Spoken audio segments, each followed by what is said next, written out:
దేవుడంట ఆకాశము నుండి పరిశీలన చేస్తుండంట. ఏమని పరిశీలన చేస్తుంది ఇక్కడ? వివేకము కలిగి. ఏంటిది వివేకము అంటే? దేవునిని కలిగి ఉండడమే వివేకము.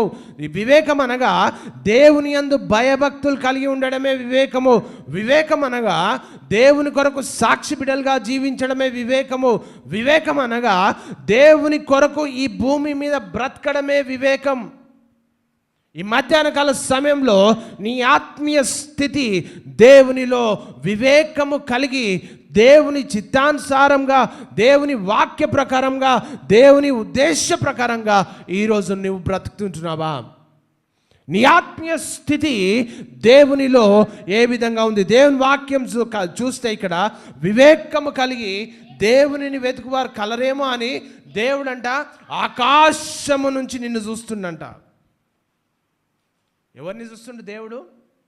ఎవరిని చూస్తున్నాడు దేవుడు? తన పోలిక చొప్పున తన స్వరూపమందు నిర్మించినటువంటి మనిషిని చూస్తుండంట. దేవుడు చూస్తున్నటువంటి క్రమంలో, దేవుడు నిన్ను ఆకాశం నుండి చూస్తున్నటువంటి క్రమంలో నీ జీవన విధానము దేవునిలో ఏ విధంగా ఉంది? నేను అడుగుతున్న ప్రశ్న. దేవునికి అనుకూలమైనటువంటి జీవన విధానంలో నువ్వు ఉన్నావా?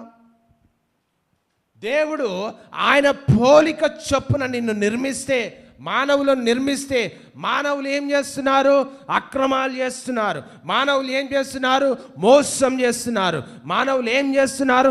త్రాగుతున్నారు. మానవులు ఏం చేస్తున్నారు? తింటున్నారు. మానవులు ఏం చేస్తున్నారు? తిరుగుతున్నారు. ఇష్టానుసారమైనటువంటి బ్రతుకు మరి మానవులు చేస్తూ ఉంటున్నారు. మరి ఇక్కడ వాక్యం ఏం చెప్తుందంటే వివేకము ఈరోజు నీకుందా? దైవికమైనటువంటి జ్ఞానము, దైవికమైనటువంటి వివేకము నీకుందా అని లేఖన భాగాల్లో నుండి మనం చూస్తే, ఇక్కడ చూస్తే వారందరంట ఏం చేస్తున్నారంట? దారి తప్పి, అంటే దేవుని ప్రణాళిక నుండి పక్కకు తప్పి మరి ఏం చేస్తున్నారంటే ఇక్కడ దారి తొలగి బొత్తిగా చెడిపోయారంట.